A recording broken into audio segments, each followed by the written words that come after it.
Actually, there's a court case that said it is allowed. On the actual state that property? That it's traditional public property. Hey, how are you? Well, What is it? Jury nullification. Nullification? Jury nullification. Look up the, if you want to look up the case law, it is United States versus Grace. United States versus Grace says you can hand out pamphlets on the state property? Yeah. I know at the state capitol you're required to get a permit. It's traditional, it's a traditional public forum. Therefore, it's allowed, public property is allowed the highest form of protection. Alright. So, Well, a trooper will be along. I'm not trying to be difficult. I'm just saying, you know, I've looked up the case law. I was just in Hartford last week where they said I couldn't do it, but I can. Okay. Well, the trooper who comes will probably want to know about that case as well. All right. Okay. What's your name? What's your position here? I'm the head clerk. Head clerk. If you come in later, I'll give you my card. It's easier than trying to give you my actual name. All right. All right? Yeah. Have a good day. Thanks, you too. Thanks. Can I ask you something? Is that according to policy, or is it that you said that, or what? It's not up to me, it's up to the chief court administrator. Chief court administrator says that you need permission in order to do anything here at the court. And he just said that today. No, he said it is an ongoing thing. Oh, okay. No, I didn't, you know, I've had other people in the past looking to leaflet, pamphlet, things like that, and was told that they need permission from the chief court administrator in order to do it. And so having been told that in the past, I'm here to talk to you today. No, I appreciate you just doing your job. You know, you know, I'd like to inform you that it's, you know, not illegal to hand out, you know, pamphlets on. And I don't say that it's not illegal. My understanding is that you need permission in order to do it. That you can't just show up. All right. Have a good day. Thanks, you too. Thanks. I'm sorry, one more thing. Are you calling a state trooper? Is that what you're saying? I already called them. Oh, you did? Because I've had 5 separate complaints that you're out in front of the building on a day that I have jurors coming in. Well, I'm handing it out to anyone who will take one. Sure, no, I understand that. Not just jurors. But having had, you know, 5 separate people report to me that you were out here. And they complained about it. They didn't just say I was out here. Right. What did they say exactly? So there's a guy out front passing out pamphlets. That doesn't sound like a complaint. When they come to me about it, it's a complaint. Like All if right. they're just sharing it with each other, whatever. But if, you know, All 3 right, people fair enough. come to me and 2 people call me and say, hey, there's a guy out front handing stuff out, then All right, fair okay. enough. Troop H? Troop H. All right, thank you. Jury Want a flyer? Flyer? Thank you. Yeah, have a good day.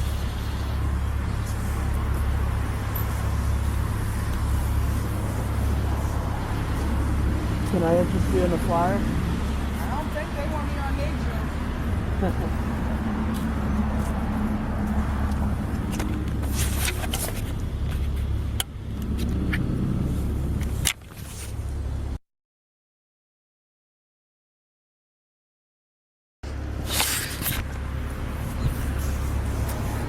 How you doing? Good, how about you? Yeah, I was ordered by the presiding judge, Judge Kwok, to ask you to move from the property. If not, we're going to call the state police and they're going to have you arrested Alright. for criminal trespass. You can move to the sidewalk if This you is want. public property, isn't it? No, it's private property. This is state of Connecticut property. Yeah, but we pay taxpayers. Yeah, but when I say that you need to move, that means that you're starting a criminal trespass. Okay. So I'm just giving you a warning. So All right. if you refuse to move, I'm going to call the state police and they're going to arrest you and take you down to the beach. Alright. You can move to the sidewalk if you want. Alright. That's Can I ask public you property. something? Sure. There's a court case that I read about. I don't know anything about that, but I'm just telling you that right now, what we're going to do. If you want to move to the sidewalk, you can do that Okay. because that's public property, Okay. but you can't stay here. I've been ordered by the presiding judge to have you moved. So Okay, and what's the judge's name? Judge Kwok, Kwak, Okay, and you said what exactly? that you need to move from the property. For what reason? He's called the judge, the administrative judge in Hartford. She said that you need to move. So I've been ordered to have you And move. you're a marshal, you're not... I am. Okay. I was just curious. But I'm a sworn peace officer. Okay. Okay. I was just curious. Alright, so what I'll do you do want is to do? I'll move at this time Okay, to cool. the sidewalk. Yeah. But I'm going to consult my lawyer. Yeah, that's fine. Yeah, I have no problem with that. If he says it's completely legal to do it here, I'm going to like that. Yeah. Do you want my name? Yes, please. Greg Maloney. M-A-L-O-N-E-Y. Okay, badge number? You have a badge? 22. 22. Alright. Thank you. How about you? Do you have, can I get your name? You can call me Mike. Do you have a pen on you? Okay. Mike, come on.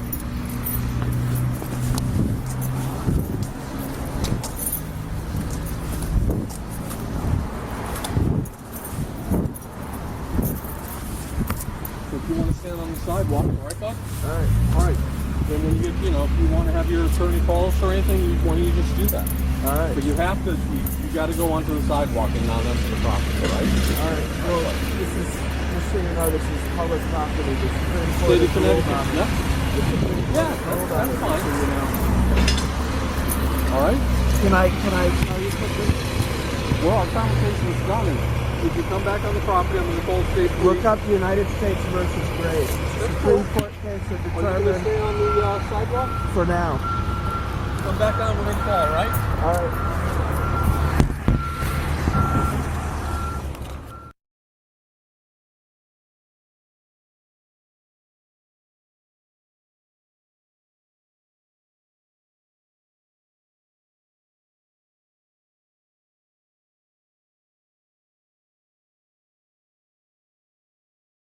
Manchester, Connecticut. In mid-October, liberty activist Michael Picard stood outside the Manchester, Connecticut Superior Court, passing out flyers advocating for jury nullification, that is until various government officials, oddly fully ignorant of the law, attempted to stop him under the guise of needing a permit.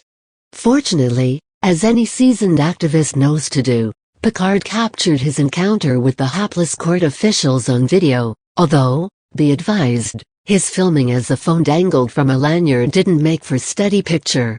Although Chief Clerk of the Manchester Courts Antonio Diadio might have demanded a permit for passing out literature, which is, incidentally, untrue, it was the contents of Picard's flyers, touting the power of jury nullification, which comprised the most likely target. Picard noted in his video footage that jury nullification is the right of the jury to acquit a defendant, or a juror to hang the jury, because they believe the law to be immoral or misapplied. As the Free Thought Project previously explained, jury nullification is the right for any juror to not only judge the facts of the case, but also to judge the validity of the law itself. If a jury feels that a defendant is facing an unjust charge, they have the right to rule in the defendant's favor, even if they are technically guilty under the court's standards. In short, people have the right not to punish infractions when a law is unjust. A crime isn't a crime if the law broken wasn't moral to begin with. Jury nullification is thus an indescribably powerful tool for the public to fight the injustices of a tyrannical and overreaching government, and police and the courts, who rely heavily on revenue raked in from the breaking of countless absurd laws, don't take too kindly when activists call attention it. A government permission slip isn't required for distributing or disseminating such information, no matter how frequently authorities use that excuse. In fact, police in Colorado, both obtuse about the law permitting handing out pamphlets and threatened by the ramifications of public knowledge, have even defied a court order not to arrest jury nullification activists. Diadio, however, was so convinced of being in the right, he summoned Connecticut State Police to the courthouse to deal with Picard and his perfectly legal lack of a permit. Chief Marshal Greg Maloney arrived on the scene a little over 30 minutes after Picard originally began passing out the flyers, saying that by the orders of Judge Hunchu Quack and Judge Julia Dewey, the activist must cease and vacate the premises. Picard explains the court is public property, paid for by the taxpayers, and thus he is not required to move to a public sidewalk as Maloney suggests. Having no logical retort to that argument, The chief marshal replies, equally absurdly, "Yeah, but when I say you need to move, that means you're starting a criminal trespass. I'm just giving you a warning.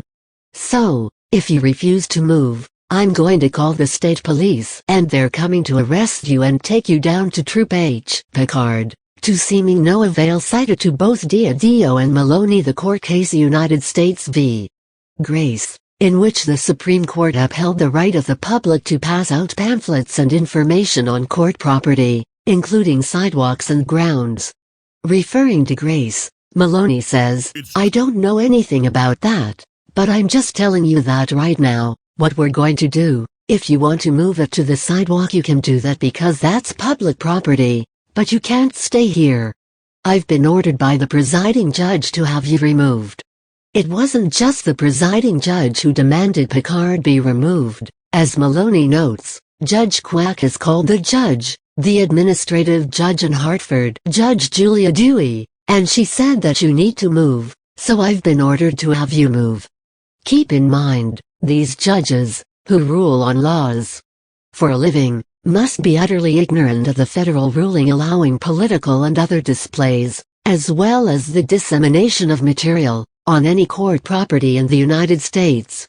Apparently the court's legal illiteracy did not matter. The judges determined either the passing out of flyers or information pertaining to jury nullification was enough of a threat to warrant calling in state troopers, if needed.